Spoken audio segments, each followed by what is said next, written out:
Bar കേസിൽ മാണിക്ക് ശക്തമായ തിരിച്ചടി, സർക്കാരിന് ശക്തമായ തിരിച്ചടി ഉണ്ടായിരിക്കുകയാണ്. വിജിലൻസ് കോടതിയുടെ ഉത്തരവിനെ ശരിവെച്ചുകൊണ്ട് തുടരന്വേഷണം ബാർ കോഴ കേസിൽ ആകാം എന്ന് പൂർണ്ണമായ വിധി വരുന്നു. അതിന് അപ്പുറത്തേക്ക് സുപ്രധാനമായ നിരീക്ഷണങ്ങൾ കൂടി കോടതി നടത്തുന്നുണ്ട്. മന്ത്രി കസേരയിൽ എന്തുകൊണ്ട് മാണി ഇങ്ങനെ തുടരുന്നു? അതിൽ പൊതുജനങ്ങൾക്ക് ആശങ്ക ഉണ്ടാകുന്ന തരത്തിൽ മന്ത്രി കസേരയിൽ ഇങ്ങനെ തുടരുന്നു.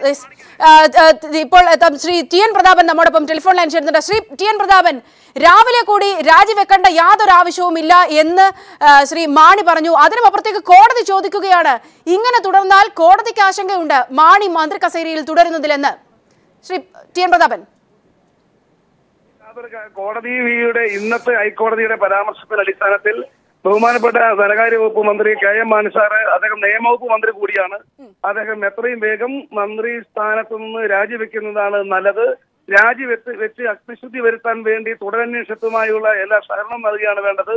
മാണി സാറിൽ നിന്നും അത് പ്രതീക്ഷിക്കുകയാണ്. ബഹുമാനപ്പെട്ട മുഖ്യമന്ത്രിയും മുന്നണിയിലെ നേതൃത്വം പി കെ കുഞ്ഞാലിക്കുട്ടി ഉൾപ്പെടെയുള്ള UDF-ന്റെ ഉന്നതന്മാരായ നേതാക്കന്മാർ ഈ കാര്യത്തിൽ അടിയന്തരമായി ഇടപെടുമെന്ന് വിശ്വസിക്കുന്നു.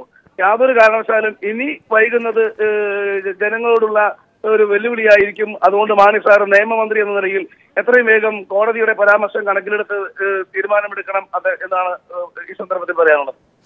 അവിടെ കോടതി പോലും പറഞ്ഞു, ഒരു ഘട്ടത്തിൽ കോടതി പോലും പറഞ്ഞു ബാർ കോഴയിൽ തെളിവുണ്ടായെന്ന്. അതിനെ ഖണ്ഡിക്കാനായിരുന്നു അവിടെ ശ്രീ കപിൽ സിബലും AGയും ഒക്കെ ശ്രമിച്ചത്. അത്തരത്തിലൊരു വാദത്തിലേക്ക് കടന്നപ്പോഴാണ് ഹൈക്കോടതിയുടെ സുപ്രധാനമായ ഇത്തരത്തിലുള്ള വിമർശനങ്ങൾ ഉണ്ടായിട്ടുള്ളത്.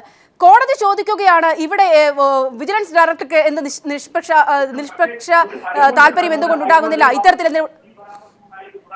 ശ്രീ ടി എൻ പ്രതാപൻ, ഇത്തരത്തിൽ എന്തുകൊണ്ട് ഇടപെടുന്നു എന്ന് ചോദിക്കുന്നു. അതിനുമപ്പുറത്തേക്ക് തുടരന്വേഷണത്തെ എന്തുകൊണ്ട് മാണിയും സർക്കാരും ഭയപ്പെടുന്നു എന്നൊക്കെ ചോദ്യം ഹൈക്കോടതിയുടെ ഭാഗത്തു നിന്നും ഉണ്ടാവുകയാണ്. അല്ല, ഹൈക്കോടതിയുടെ ഇന്നത്തെ പരാമർശങ്ങൾ വളരെ ഗൗരവമുള്ളതാണ്.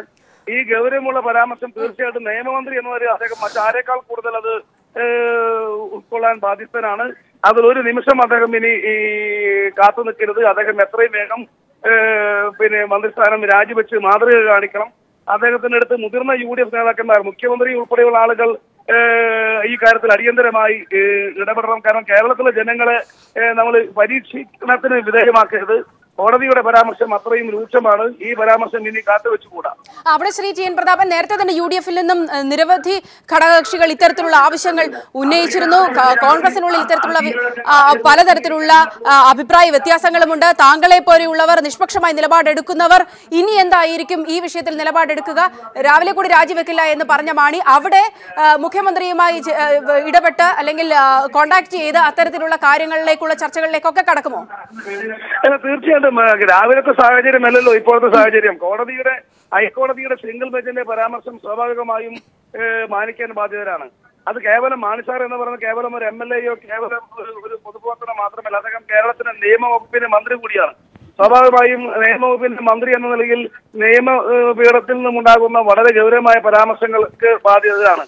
അദ്ദേഹം ഇതിൽ നിരപരാധിയാണെങ്കിൽ ഇപ്പോൾ രാജിവെച്ച് തുടരന്വേഷണം നടത്തി അഗ്നിശുദ്ധി വരുത്തി അദ്ദേഹത്തിന് വീണ്ടും അധികാരത്തിൽ തിരിച്ചു വരാനുള്ള അവസരമുണ്ട്. അതിനാൽ ഈ കാര്യത്തിൽ മാണി സാറ് തീർച്ചയായിട്ടും ഉചിതമായ നടപടി തീരുമാനമെടുക്കും. മറ്റാരേക്കാൾ കൂടുതൽ ധാർമ്മികമായ സമീപനം അദ്ദേഹം എടുക്കുമെന്നാണ് വിശ്വസിക്കുന്നത്. ശ്രീ ടി എൻ പ്രതാപനാണ് ഈ വിഷയത്തിൽ ഇപ്പോൾ പ്രതികരിച്ചിരിക്കുന്നത്.